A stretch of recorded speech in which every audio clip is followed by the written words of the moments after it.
Hi friends, நம்ம இன்றைக்கி முலாம்பழம் வச்சு ஒரு சூப்பரான ஒரு ஜூஸ் தான் செய்ய போகிறோம். எப்படி செய்யலான்னு பார்க்கலாம் வாங்க. ஃபஸ்ட்டு இந்த தோலெல்லாம் நம்ம எடுத்து கட் பண்ணி வச்சுக்கலாம். பாருங்கள், இந்த மாதிரி ஸ்கூப் பண்ணி எடுத்து வச்சாச்சு. நீ நம்ம வந்து மிக்ஸி ஜாரில் ஆட் பண்ணிக்கலாம். ஜார் போட்டுக்கலாம். இதில் நம்ம இன்னும் கொஞ்சம் சர்க்கரை ஆட் பண்ணிக்கலாம்.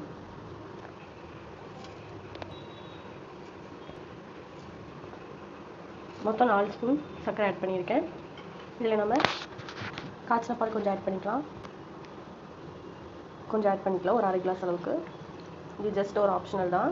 உங்களுக்கு பால் பிடிக்காட்டினா, பாலோட டேஸ்ட் பிடிக்காட்டினா நீங்கள் வந்து ஐஸ் க்யூபோ இல்லை நார்மல் வாட்டர் நீங்கள் ஆட் பண்ணிக்கலாம். நம்ம இது ஜார் வச்சு க்ளோஸ் பண்ணிவிட்டு நம்ம ஜூஸ் போட்டு எடுத்து வந்துடலாம். ஜூஸ் போட்டு எடுத்தாச்சு. நம்ம இது சர்வ் பண்ணிக்கலாம்.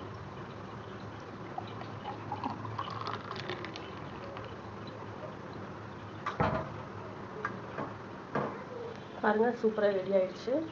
முலாம்பழம் ஜூஸ் சூப்பராக ரெடி ஆகிடுச்சு. இதே மாதிரி நீங்கள் ஒரு தடவை வீட்டில் செஞ்சு ட்ரை பண்ணி பாருங்கள். குழந்தைங்களுக்கெல்லாம் கொடுத்தீங்கன்னா ரொம்ப டேஸ்ட்டாக குடிப்பாங்க. ரொம்ப டேஸ்டியாக இருக்கும்.